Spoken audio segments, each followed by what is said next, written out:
Cuando pensamos en la llegada del hombre a la luna, normalmente pensamos en la NASA, en los científicos, ingenieros y astronautas que hicieron posible ese momento. Pero detrás de esa historia hay algo muy oscuro que no se cuenta. ¿Qué es la operación Paperclip y qué tienen que ver los nazis con la llegada del hombre a la luna?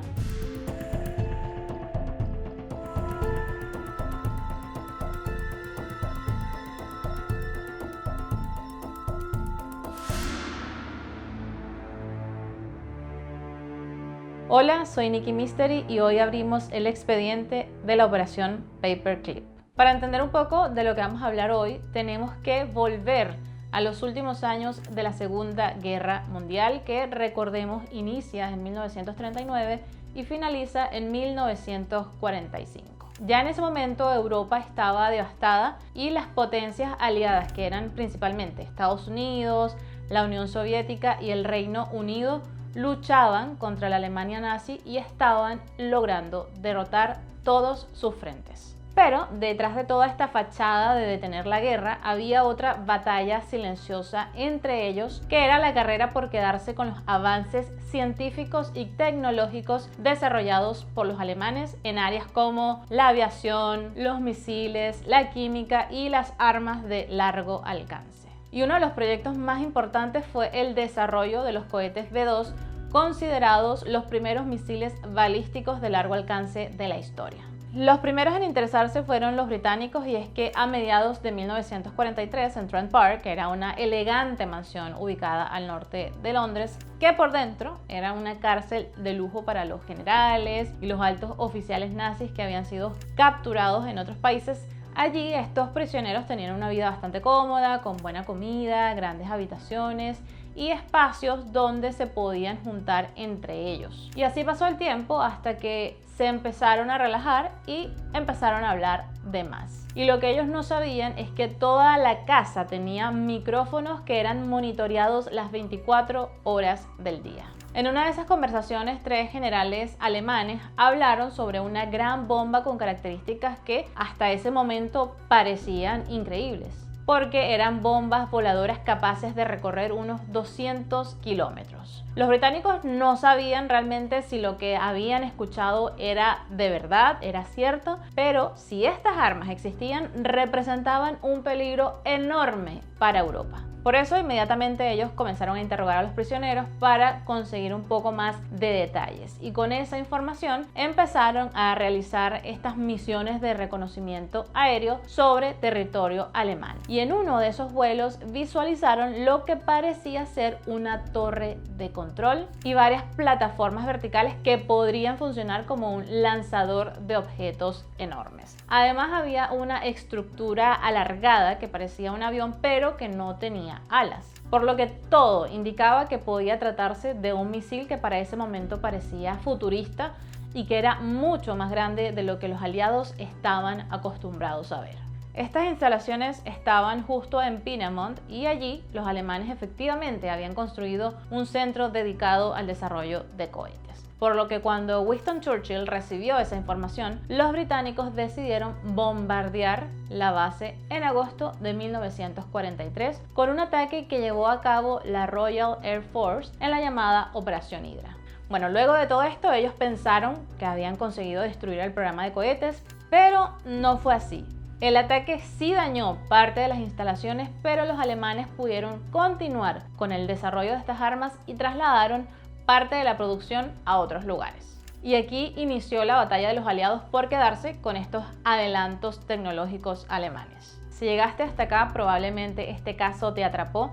Suscríbete a mi canal en el botón de acá abajo. Cada semana compartimos casos nuevos. Por un lado estaban los soviéticos con la operación Osovyajim, que se enfocaba en recuperar y llevarse la mayor cantidad de materiales posibles a medida que iban quitándoles territorio a los alemanes. Ellos entonces transportaban estos laboratorios de física y estas fábricas enteras. Ellos hacían pieza por pieza una copia de lo que habían visto en Alemania y las montaban en su propio territorio como para entender y analizar cómo los alemanes estaban creando estas armas. Y una vez que tenían la información que necesitaban, se deshacían de los científicos e ingenieros que ellos capturaban. Los británicos por su lado hacían lo mismo con la operación Surgeon, y al darse cuenta de esto, los Estados Unidos aceleraron su accionar y al principio hicieron lo mismo que los soviéticos, es decir, priorizaban las instalaciones, los materiales, pero muy pronto se olvidaron de los laboratorios y las fábricas, que para ese momento ya estaban todas destruidas por los bombardeos y por los saqueos, y se centraron entonces en capturar a los científicos, pero para poder hacer eso debían saber a quién buscar.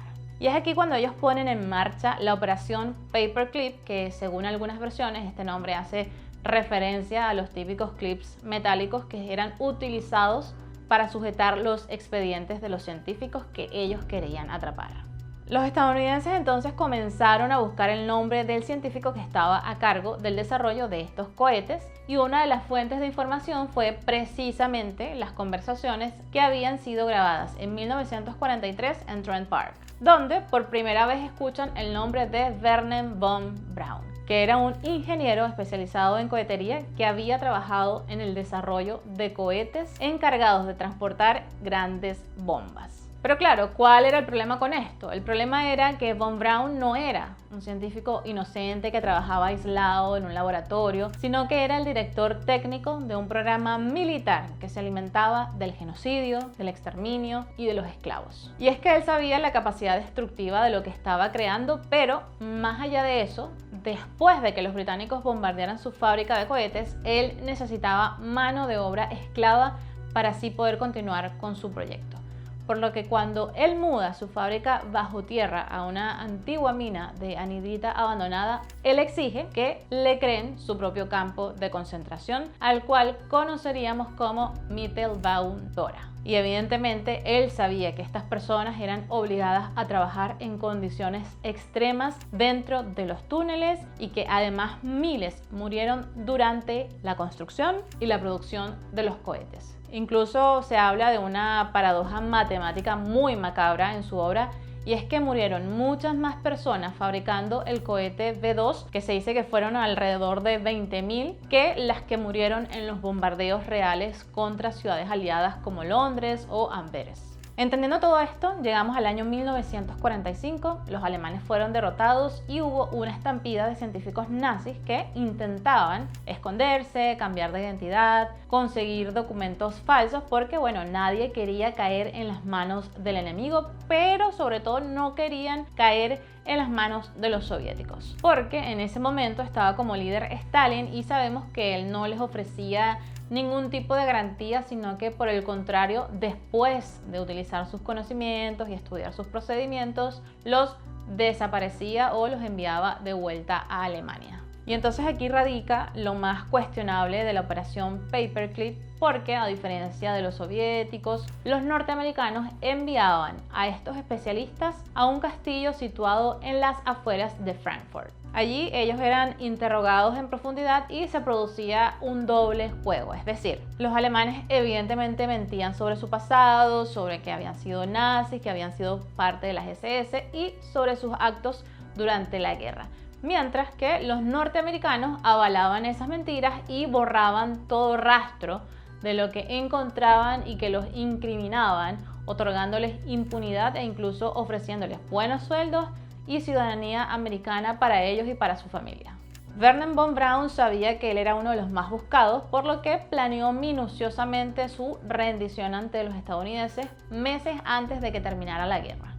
Es decir, él ya preveía que el régimen nazi estaba a punto de colapsar y que entregarse a los americanos era la única forma de salvar su vida y de evitar el control soviético y quizás la cárcel, y así poder continuar con su sueño de construir cohetes espaciales. Entonces, ¿qué pasó? A principios de 1945, von Braun reunió en secreto a sus ingenieros más cercanos para decidir a qué bando entregarse. Descartaron rápidamente a los soviéticos por temor a la brutalidad del Ejército Rojo y a terminar en los campos de trabajo de Siberia. Tampoco confiaban en los británicos o en los franceses, ya que ellos consideraban que sus países estaban económicamente destruidos y no tendrían el dinero suficiente como para financiar un programa espacial. Por lo que por descarte Estados Unidos era la opción lógica. Tenían los recursos financieros, tenían la infraestructura industrial y tenían la tecnología para continuar con sus investigaciones. Así, el 2 de mayo de 1945 se entregan a militares estadounidenses y a los pocos meses Von Braun y sus principales colaboradores ya estaban a bordo de barcos militares rumbo a Estados Unidos. Pero claro, tú te estarás preguntando, si todo esto pasó en 1945, ¿qué tiene que ver Von Braun con la llegada del hombre a la Luna en 1969? Es que una vez establecido en Estados Unidos, Von Braun comenzó primero a trabajar para el ejército estadounidense. Allí él empezó con el desarrollo de misiles y durante los siguientes años continuó trabajando junto a su equipo en distintos proyectos de cohetería. Hasta que 15 años después, en el año 1960, el equipo de Von Braun pasó del ejército a la NASA y él se convirtió en el director del Marshall Space Flight Center. Y a partir de ese momento, Von Braun asumió, por así decirlo, el desafío de diseñar la ingeniería que iba a ser capaz de cumplir la promesa del presidente Kennedy de enviar a un ser humano a la Luna antes de que terminara la década. Para lograrlo, él lideró el desarrollo de la emblemática familia de cohetes Saturn, culminando con el colosal Saturn V, un gigante de más de 110 metros de altura. Él junto a su equipo transformaron la astronáutica al desarrollar una nave que era capaz de desechar el peso muerto a medida que ascendía e impulsar la creación de los famosos motores F1 capaces de vencer la gravedad terrestre. Y todo su trabajo culminó el 16 de julio de 1969 cuando el Saturn V despegó impulsando la misión Apolo 11 y 4 días después Neil Armstrong y Buzz Aldrin pisaron la superficie de la Luna. Entonces la operación Paperclip fue un éxito, pero mientras el mundo celebraba la llegada del hombre a la Luna, las miles de personas que murieron trabajando en condiciones inhumanas en las fabricaciones de los cohetes V2 murieron sin justicia. Mientras el hombre que estuvo detrás de aquellas muertes terminaba siendo recibido como un héroe en Estados Unidos. Entonces la pregunta es, ¿valió la pena pasar por alto el pasado nazi de Wernher von Braun a cambio de lograr esa hazaña de llevar al humano a la Luna? Hay historias que duelen pero que merecen ser contadas. Soy Nikki Mystery, nos vemos la próxima semana con un nuevo caso, un nuevo misterio.